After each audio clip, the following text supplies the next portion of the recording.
ओ भावा, ठरलं मग गोवा जायचं? अरे त्या सतीजचं काय, त्याच्याकडे पैसे नाही म्हणला तो.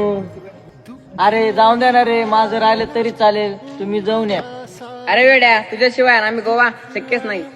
आपण तिघे थोडे थोडे पैसे गोळा करू म्हणजे झालं. हो ना, आपल्याला तरी काय कमी, जायचं तर सगळ्यांनीच जायचं. अरे मला माहित होतं रे, तुम्ही नाही जाणार मला सोडून. अरे म्हणून तर म्हणतो, मित्र म्हणजे देव. देव वगैरे नाही रे, मित्र म्हणजे मित्र. आणि गोवा म्हणजे आपल्या मैत्रीचं सेलिब्रेशन.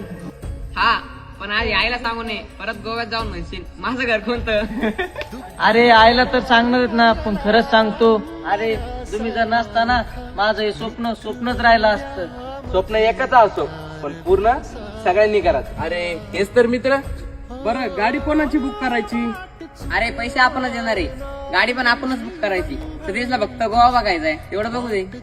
गणेश, तुझ्याकडे लायसन आहे ना, विसरू नको. थँक्स रे भाई लोकांनो, खरंच सांगतो, पैसे संपले पण तुमची साथ कधीच नाही संपणार. भावांनो, गोवा तर निमित्त आहे फक्त. आपली मैत्री कायम गोव्यापेक्षा मोठीच राहणार.